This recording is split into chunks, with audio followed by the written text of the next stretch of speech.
হে মুসলমান, তুমি ভেবে দেখো, তোমার একবার ভাবো, যদি এই রমজানই তোমার জীবনের শেষ রমজান হয়, একবার ভাবো, অনুশোচনা করো, যদি এই রমজানই তোমার জীবনের শেষ রমজান হয়, তুমি কি চাইবে যে এই মাস শেষ হওয়ার পরও তোমার গুনাহ তোমার সঙ্গেই থাকুক?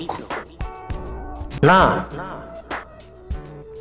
আয় আল্লাহ, এটা আমি কখনোই চাই না। আল্লাহর কাছে ঠিক এভাবেই বলতে হবে।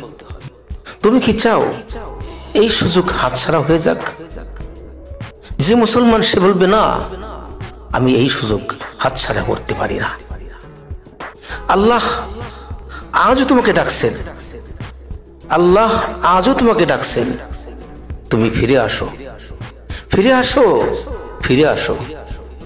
তুমি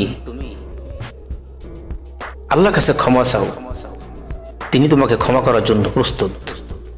আল্লাহ তোমাকে ক্ষমা করে দিবেন।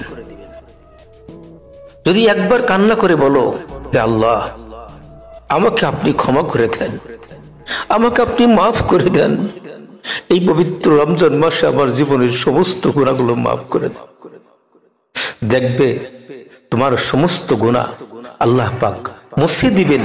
আমল নামার থেকে সমস্ত গুনাহগুলোকে আল্লাহ পাক মুক্ত করে দিবেন, এবং তোমার গুনার যেই পরিমাণ গুনাহ আছে আল্লাহ পাক সেই পরিমাণ গুনাহগুলোকে নেকির দ্বারা পরিবর্তন করে তোমার আমল নামে আল্লাহ পাক নেকি লিখে দিবেন।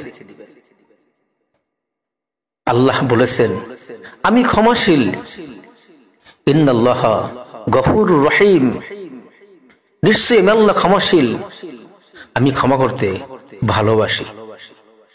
তাহলে দেরি কেন? এই রমজানেই নিজেকে বদলে ফেলুন,